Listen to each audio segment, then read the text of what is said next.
The psychology of people who hate being ignored. For some people, being ignored does not feel small. It feels like abandonment. It does not feel like someone simply forgot to reply. It feels like the ground under them suddenly became unsafe. A message left unread. A call not answered. A person becoming quiet without explanation. A conversation that suddenly turns cold. To someone else, it may look like nothing, but to them, it can feel like everything. Because for some people, silence is not just silence. Silence is a signal, a warning, a door closing, a familiar feeling returning. And this is why they may react so strongly when someone ignores them. Not because they're dramatic, not because they need constant attention, not because they want to control everyone around them, but because somewhere inside them, being ignored touches a very old wound. A wound that says, when people stop responding, they are leaving.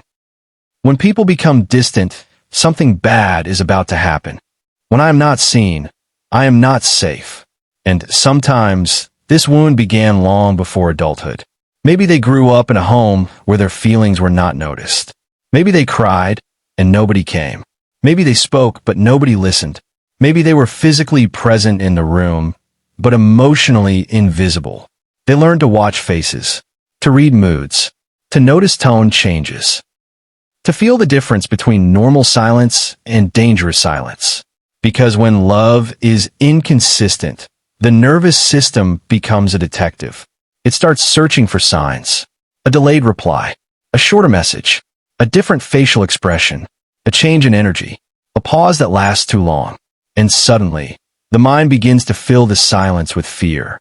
Did I do something wrong? Are they mad at me? Are they losing interest? Are they going to leave? This is why being ignored can feel so painful. Because it does not only hurt the present self. It wakes up the younger self. The one who waited. The one who tried harder. The one who became quieter. The one who wondered why love felt so unpredictable. And when that younger part gets triggered, the reaction can feel bigger than the moment.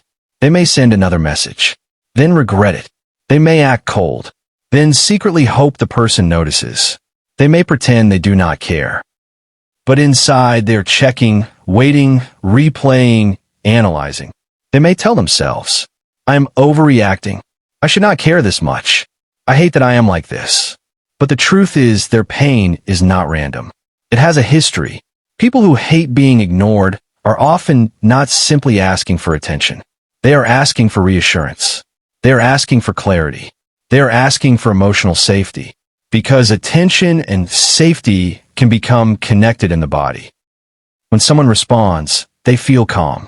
When someone explains, they feel grounded. When someone checks in, they feel real.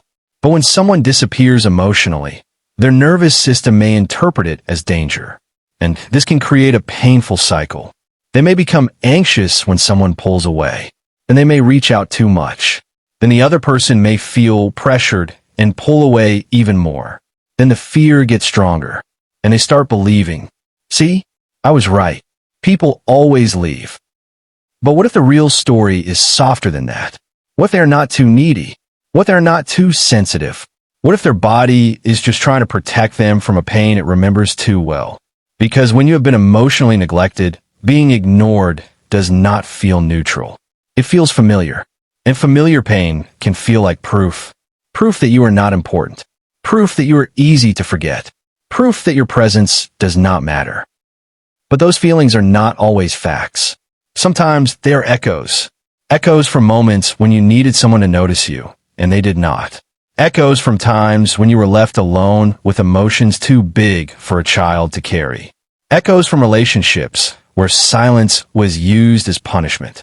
And this is why healing does not begin by shaming yourself. It begins by understanding yourself. You can say, this hurts because it touches something old. This silence feels dangerous, but I am not powerless anymore. I can want reassurance without losing myself. I can ask for clarity without begging for love. Because healing does not mean you stop caring. It means you stop abandoning yourself when someone else becomes unavailable. It means you learn to pause before chasing, to breathe before assuming, to ask before accusing. to observe before collapsing into fear. And it also means learning the difference between a healthy pause and emotional neglect. Because not every delayed reply is rejection. Not every quiet moment means someone is leaving. Not every silence is a punishment.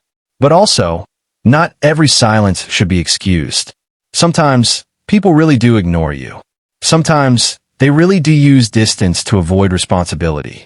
Sometimes, they really do make you feel invisible because they do not know how to communicate with care.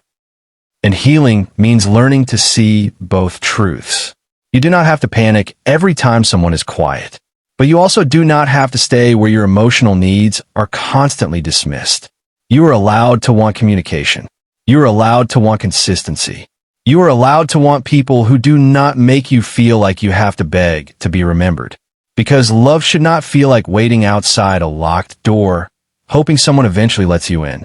Love should have room for honesty, for reassurance, for repair, for simple words like, I am busy, but I am not ignoring you. I need space, but we are okay. I care about you, even if I'm quiet right now. For someone with an abandonment wound, those words can feel like medicine. Not because they are weak, but because they have spent too long trying to survive uncertainty alone. So if you hate being ignored, maybe the first thing to know is this. There is nothing wrong with wanting to be seen. There is nothing wrong with wanting your presence to matter. There is nothing wrong with needing clarity in relationships. But your worth cannot depend on how quickly someone responds. Your value cannot be measured by someone else's availability. And your peace cannot live entirely in another person's hands.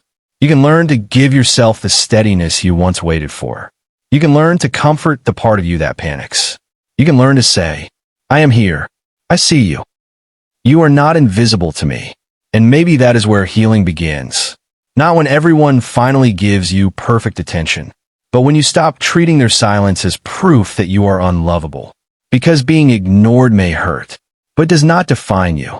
Someone's inability to see your worth does not erase it. Someone's silence does not make you disappear.